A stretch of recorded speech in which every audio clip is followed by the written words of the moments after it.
¿Sabías que una diferencia en la longitud de tus piernas puede afectar tu espalda, tus caderas, tus rodillas y hasta tus pies? Si te interesa conocer las causas de esta afección, sus consecuencias y las formas de tratamiento más efectivas para resolverla, en este video te lo vamos a explicar. Bienvenidos al canal, soy el Dr. Iván Peña y hoy te voy a mostrar todo lo que necesitas saber sobre la discrepancia de miembros inferiores, dismetría o simplemente tener una pierna más larga o más corta que otra. Para poder entender los efectos y las consecuencias que puede traer el hecho de tener una diferencia en la longitud de las extremidades inferiores, es necesario remitirnos al esqueleto humano. El peso del cuerpo se traslada por toda la columna vertebral y al llegar a la unión con la pelvis se distribuye de forma equitativa entre las dos extremidades inferiores. Cualquier diferencia en la longitud de las extremidades hará que la pelvis se incline hacia el lado más corto y el peso se distribuya de forma desigual, lo que traerá efectos negativos sobre las articulaciones. En el manejo de las discrepancias de miembros inferiores, el primer paso es definir si la diferencia es aparente o es real. Esto es fundamental para poder determinar cuál es el tratamiento correcto según el caso. En la discrepancia aparente, la pelvis se inclina primero, por determinadas causas, y hace que una cadera se haga más alta que la otra, dando la falsa impresión de que una pierna es más corta que la contralateral, cuando en realidad tienen la misma longitud. Un error en la interpretación puede llevar al médico a intentar emparejar las piernas cuando en realidad no tienen diferencia.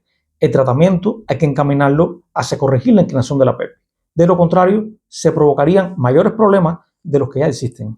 En la discrepancia real existe primero una diferencia en la longitud de las piernas y esto hace que la pelvis se incline hacia el lado más corto.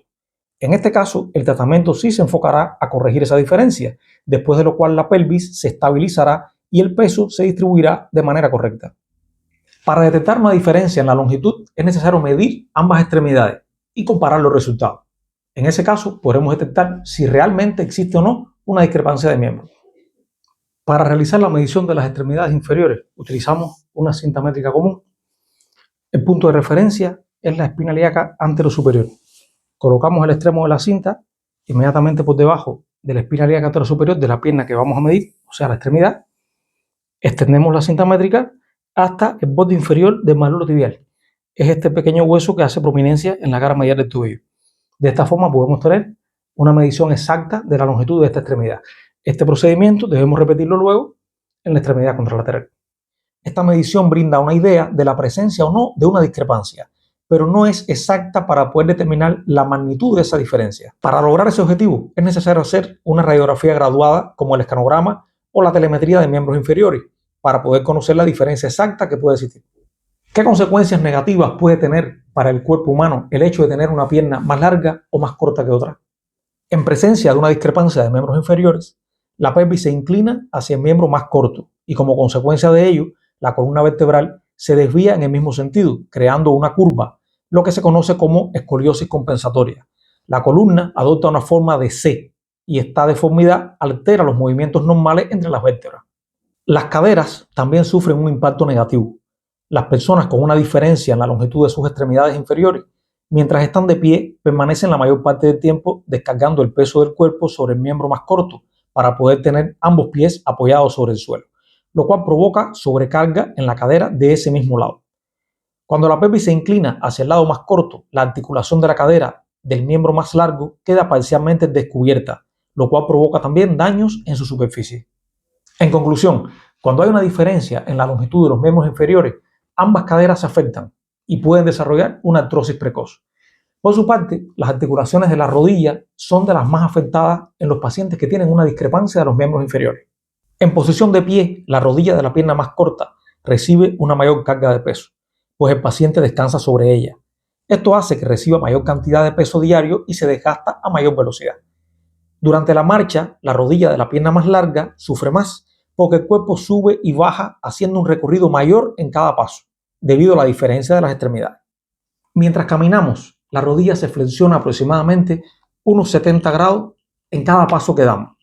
Sin embargo, en un paciente que tiene una diferencia en la longitud de las extremidades, el paciente necesita bajar el cuerpo hasta que pueda apoyar el pie de la pierna más corta. Para realizar eso, la rodilla de la pierna más larga tiene que flexionarse más. Entonces hay que hacer un recorrido más amplio en cada uno de los pasos que damos y eso traerá como consecuencia un mayor desgaste de la articulación.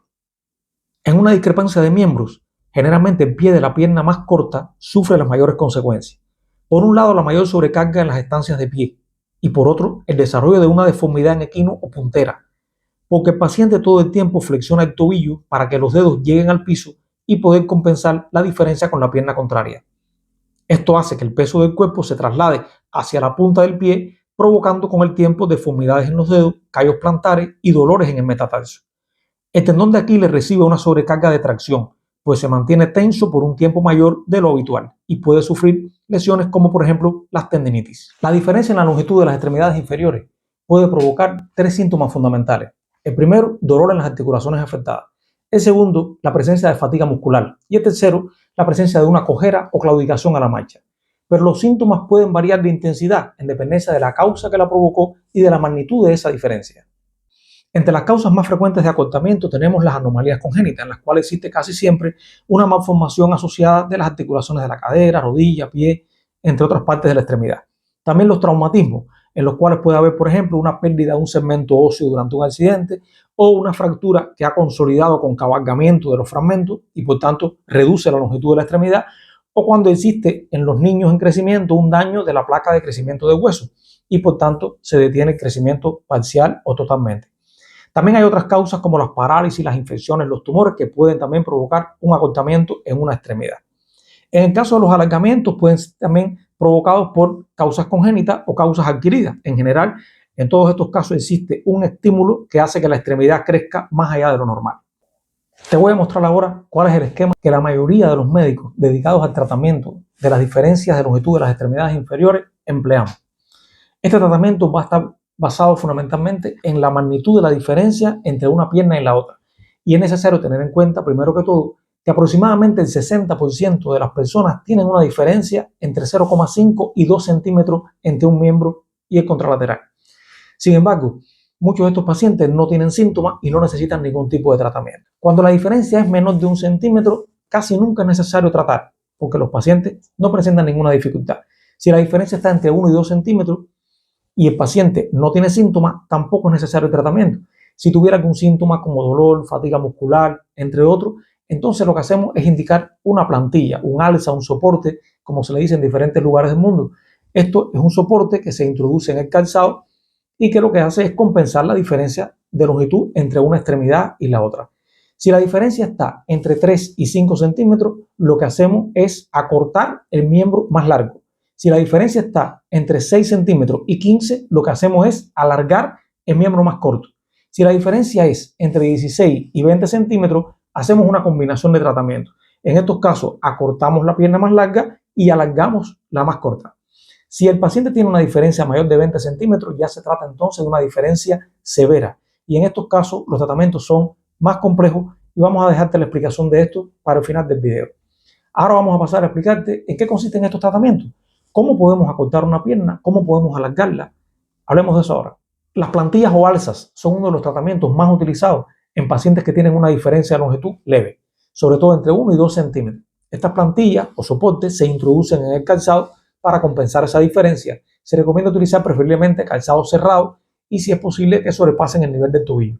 Los métodos de acortamiento, por supuesto, se emplean sobre la extremidad más larga y en estos casos la elección dependerá de si el paciente aún está en crecimiento o si es un caso que ya lo finalizó. Si el paciente aún está en crecimiento, o sea, es un niño, un adolescente, casi siempre lo que se hace es detener de manera temporal o definitiva el crecimiento de la pierna más larga. Esto se hace con una cirugía diseñada para él. En estos casos es bueno aclarar que no se detiene el crecimiento de toda la extremidad, se elige una zona determinada, casi siempre alrededor de la rodilla, o sea, la parte más distal del fémur o más proximal de la tibia, porque esta es la zona por donde normalmente las personas crecen más. Si el paciente ya finalizó el crecimiento, entonces lo que se hace es extirpar un segmento de hueso, que puede ser del fémur o puede ser de la tibia. Los huesos restantes se unen nuevamente mediante láminas, tornillos, fijadores intramedulares hasta su consolidación y con eso se logra emparejar las piernas. El segmento que se extrae, por supuesto, es igual a la diferencia que hay entre la longitud de una extremidad y de la otra. Para realizar el alargamiento de una extremidad se emplea fundamentalmente dos métodos.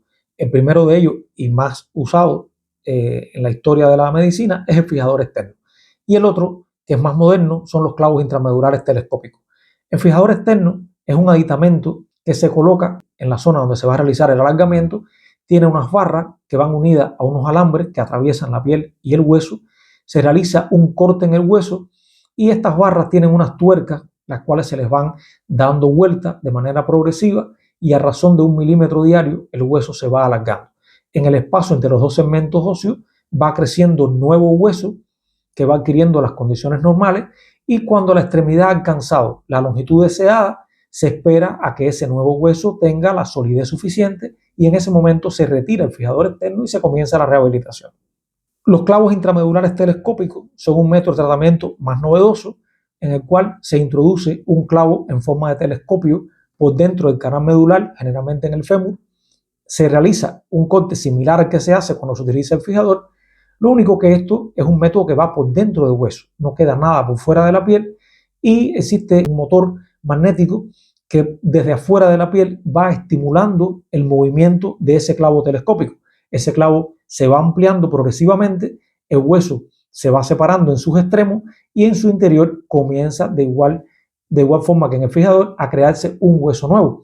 Cuando ya se llega a la longitud deseada, se detiene la distracción y en ese momento se espera que el hueso tenga la consolidación adecuada y se puede o no valorar la retirada del intramedular en dependencia de la edad que tenga el paciente. Si hacemos una comparación entre ambos métodos de alargamiento, el fijador externo por un lado y el intramedular acerrojado telescópico por otro, veremos lo siguiente. En cuanto a la velocidad de alargamiento, en ambos casos el alargamiento se realiza a razón de 1 milímetro por día. En cuanto a comodidad, el intramedular telescópico es más confortable porque va por dentro del hueso. El paciente no tiene nada por fuera de la piel, mientras que en el fijador externo tiene unas barras, unos alambres que perforan la piel, que llevan ciertos cuidados en esos orificios y por tanto es menos confortable, sobre todo para las actividades de la vida diaria. En cuanto al costo, podemos decir que el costo inicial de un intramedular telescópico es bastante mayor que el de un fijador externo, pero todavía no hay estudios suficientes que evalúen cuál es el costo final del tratamiento en ambos métodos. En cuanto a complicaciones, las más frecuentes son con el fijador externo.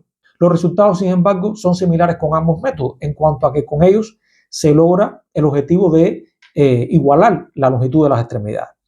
Cuando la diferencia es mayor de 20 centímetros, en estos casos hablamos entonces de una diferencia severa. Casi siempre estos pacientes tienen asociado anomalías congénitas graves de la extremidad afecta, tienen a veces daños importantes sufridos por accidentes automovilísticos, ya sea por infecciones también, por tumores y otras causas que hacen que la extremidad no tenga una función adecuada, además de tener una disminución de su longitud. Ni aún haciendo alargamientos muy grandes se logra un resultado favorable, porque estos alargamientos tan amplios traen como consecuencia daño de la musculatura, de las articulaciones vecinas y demás. Incluso la combinación de un acortamiento de la extremidad más larga con un alargamiento de la extremidad más corta conlleva una gran cantidad de cirugía, tiempo de ingreso, hospitalización, una buena parte de la vida dedicada a resolver ese problema y en la mayoría de los pacientes no se logra una solución. Por eso, en estos casos, lo que recomendamos es amputar la parte afectada y colocar una prótesis, con lo cual el paciente se reincorpora mucho más rápido a su vida, se reducen muchísimo los sufrimientos y se reduce mucho también el tiempo que el paciente necesita para mejorar su calidad de vida e incorporarse a una sociedad de manera satisfactoria. En estos casos es fundamental el apoyo de la familia, el apoyo de los amigos más cercanos y es fundamental también el profesionalismo y el humanismo del médico de asistencia. Si este video te ha resultado interesante, déjanos un comentario, regálanos un like y suscríbete para seguir recibiendo más contenido e información médica actualizada sobre afecciones comunes de la especialidad de ortopedia y traumatología.